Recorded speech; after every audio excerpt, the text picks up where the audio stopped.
Jadi pada satu saat kami sedang rapat rektor, Mas Anies itu terima telepon dalam bahasa Inggris.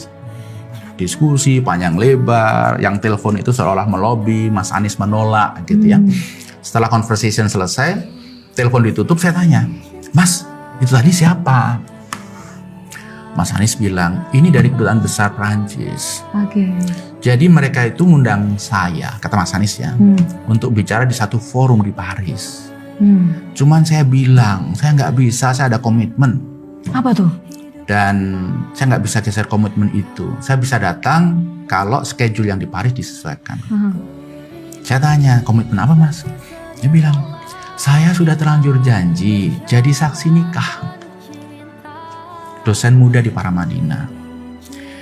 Saksi nikah. Nikah itu kan peristiwa yang luar biasa. Sekali seumur hidup, sangat penting.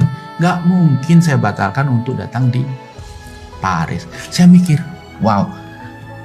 Ini 1 dibanding 1000. Mayoritas intelektual muda ketika dikasih kesempatan bicara di Paris tidak akan melewatkan. Nggak akan melewatkan. Iya. Dan dengan gampang dia akan mengatakan kepada si dosen muda, mohon maaf ya, saya harus mewakili Paramadina, harus mewakili Indonesia bicara di Paris. Tapi yang dilakukan Anies Baswedan, mohon maaf Pak Dubes, saya sudah ada komitmen yang tidak bisa dibatalkan dan ini penting.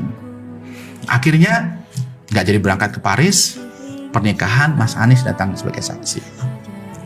Gak hanya berhenti di situ. Biasanya kalau kita berbuat baik kepada seseorang, seperti kasus ini, kemudian kita akan cerita, Mbak, Mas, saya datang ke sini, padahal sebenarnya saya diundang ke Paris loh untuk datang seminar. Ini orang kebanyakan begitu. Iya. Tapi ternyata 2 orang ini nggak tahu bahwa Mas Anies datang ke acara nikah sebagai saksi mengorbankan sesuatu yang begitu besar. Dia baru tahu kira-kira 2 tahun yang lalu karena saya ceritain. Oh, karena Mas Vijay saya cerita ke mereka bahwa Pak Anies itu harus mengorbankan acara ini untuk menghadiri pernikahan itu.